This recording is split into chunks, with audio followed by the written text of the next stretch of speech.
maa ngi leen di ziar bu baax maa ngi ziar borom communauté bi. voilà waaw dama kon nag bëggoon laaj ma dafa am ma bëggoon laaj ma Makhtar yàgg naa fi dama ko bëggoon laaj. waaw ma ñëw ma ne kon nag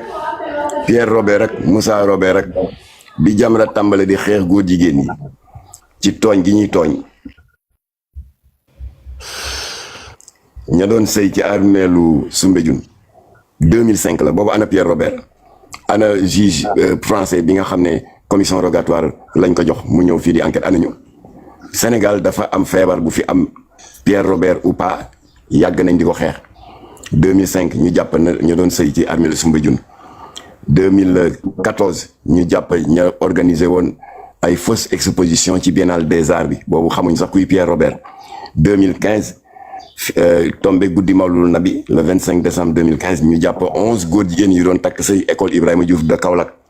2019 ñu jàpp 25 lesbiennes yu doon dóor benn lesbienne nee nañ lu tax muy démissionné seen groupe di leen fa fekk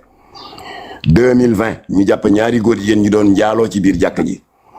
2025 ñu jàpp 22 góor jigéen foofa ca Mermoz Sacré-Cœur ñoom tam dañ doon takk sëy 2025 bi octobre ñu jàpp 15 fii ci Almadies 2 ci Kalia ñoom tam dañ doon def partouze mooy sëy yooyu nga xam ne góor jigéen ñi dañ koy def en groupe 2025 ci novembre ñu jàppaat 15 jàppaat 7 Diourbel léegi ñu ngi ci 47 tombé nag France def seen enquête bopp ñu gis tubaab boo xam ne mu ngi def ay ñaawteef diggante Sénégal Maroc ak Mali yeneen réew Afrique Mali ak Mali léegi nag comme que wolof dafa ne lu kenn mën ñaari ko dàq le procureur Saliou Dicko ne xaaral ma joxante loxo avec le magistrat français ñu ànd liggéey te seen ànd boobu jur na njariñ ndax ñaawteefi tubaab bi yëpp feeñ na ñaawteefu saay-saay yii fi nekk di lëmbale nit ñi ci média yeeg nangam ak i waaraate te fekk duñu benn référence moom tamit gën na tax seen dossier gën a xóot noonu la demee kon nag Sénégal dafa am autonomie am souveraineté am indépendance dépendre ñu de la justice française waaye léeg-léeg justice française tàllaluñu loxo ñu joxante loxo boole suñu ay man-man su boobaa liggéey di gën a ñoŋ noonu la demee mais c'est pas Pierre Robert moo feeñal affaire yi xew déedéet dafa doon enquête am ginnaaw bi ko ministère de la justice française mandaté mu daal di tombé que Pierre Robert ndekete caay-caayam du France rek waaye yaatal na ko ay Maroc Sénégal ak Mali Sénégal nag comme que tuddee nañ ko si c'est normal ñu def commission rogatoire pour enquête waaye booba fekk na justice sénégalaise nekk ci liggéey bi waaw loolu c'est pas important li ci am solo rek mooy dossier bii na ñëpp taxaw pour ñu bañ ko patamee étouffé ko na ñëpp taxaw parce que dossier yi ñu fi patamee tañax ba pare classé ko sans suite amul dara lu ma leen di nettali fekk ngeen lépp loolu la ñuy wax ne bu amee bii yoon rek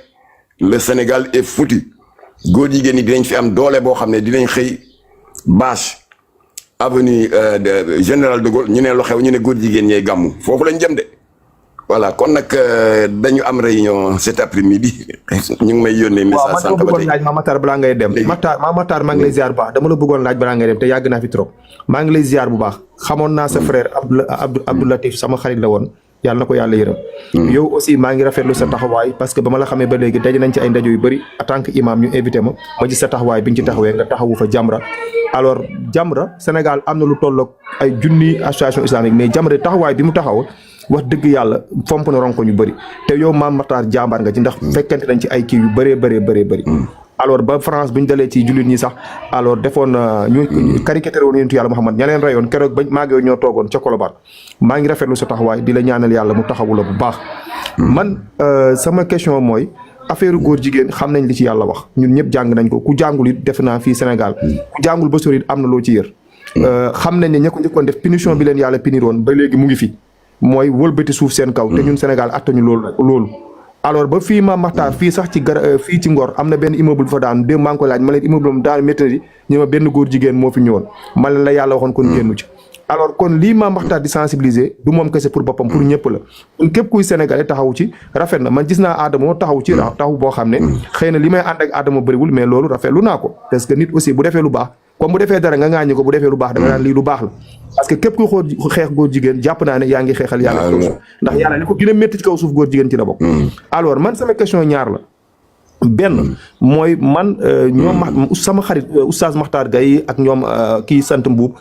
dafa am lu ñu jëloon yóbbu ko député Macky Sall yi delloo ko woon bañoon ko voté sama première question bi mooy loolu dossier boobu fan la toll parce que il paraît que Ousmane Sonko diggee woon na ne bu faloo loolu dina ci jàppale Sénégalais yi pour ñu gaaw ko criminaliser alors man nag gis naa bi mu faloo kuñ naan Mélenchon ñëw fi man dugguma nag lu taxoon mu ñëw feeg yu mel noonu parce que maa ngi kii de près maa ngi ko suivre près parce que dama jàpp ne rek même bu fi ñëwee tamit ñun bañuñu nit ku fi ñëw mais luñ bañ mooy ku fi ñëw andil ñu loo xam ne suñu diin da koy bañ alors beneen question bi mooy loolu mooy benn question bi beneen question bi mooy ñun imam yi man imam laa donte jeune laa mais dama jiite jumaa ju mag dafa jiite alors jàpp naa ne ci l'islam bu ñaawteef amee war nañ ko jox imam bi ñu mën ko xutba ba pare jox ko ki nga xam ne avant imam bi di ñëw mu wax ko ci wolof ba ñëpp xam ne réew mi am na crise bu fi xew mais dama gis ne affaire bi dafa mel nu kilifa diine yi bu baax dañu umpale lu xew dañu ko xaw a umpale wala boog taxawaay bi ñu ci waroon taxaw parce que tey waroon nañ ko jot tas ko si imam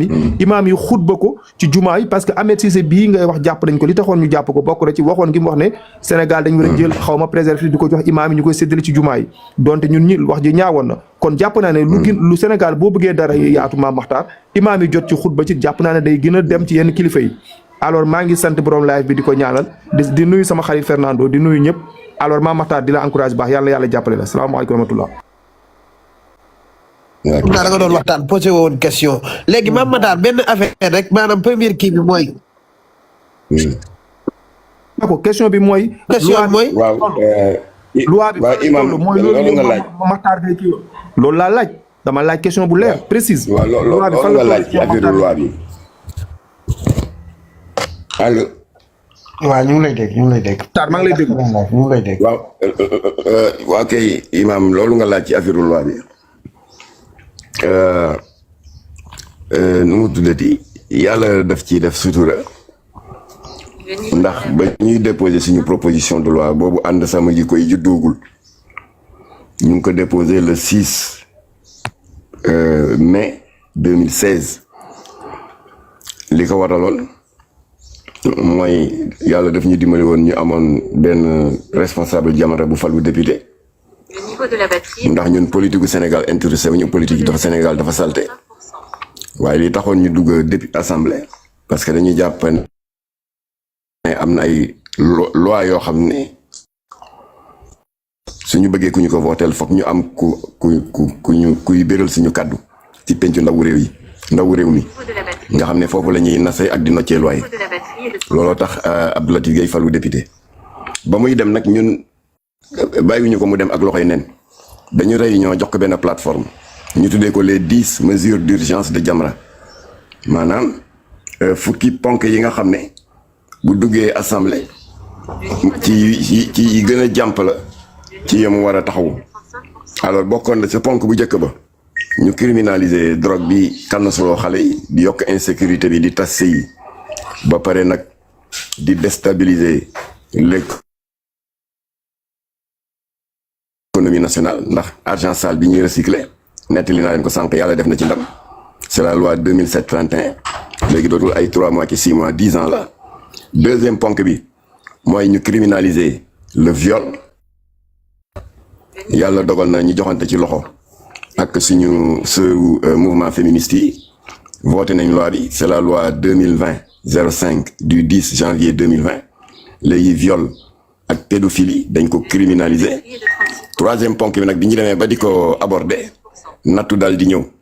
ci la njiitu Jamra di suñu député Abdou Latif Gueye dal di wuy ju boromam ginnaaw accident bi ko daloon le 6 avril 2008 alors amatuñu nag député te ñu war a déposer proposition de loi bii nga xam ne itteel nañu alors ñun daal nañu seet pexe gis koo xam ne suñu mbokk jullit la toppatoowuñu ban parti la bokk mais dès l'instant ñoo partagé ay valeurs ñu jox ko proposition de loi bi mu porté ko netti leen naa leen naka la ñu def ba dajee ci gàmmu Serigne Dame Diop Mansour bu Louga ak jëmm ji ñuy wax Amadou Mbéri Sylla le président du conseil départemental de Louga fa la imam Massamba Diop dajeek moom proposé ko mu daal di nangu jëlal ñu suñu proposition de loi déposé ko parce que amuñu accès assemblée duñu député waaye moom député la mu daal di nangu déposé ñu ko le 6 mai 2000 16 teg ko ci loxo Moustapha Niass xëy na ñàkkul mu ngi ñuy dégg président assemblée nationale ba mu fa fekkoon yàlla na yàlla yokk ay fanam mu jël beneen copie teg ko ci loxo président Macky Sall muy ñaar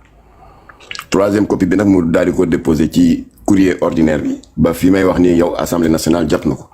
waaye lañ ñu def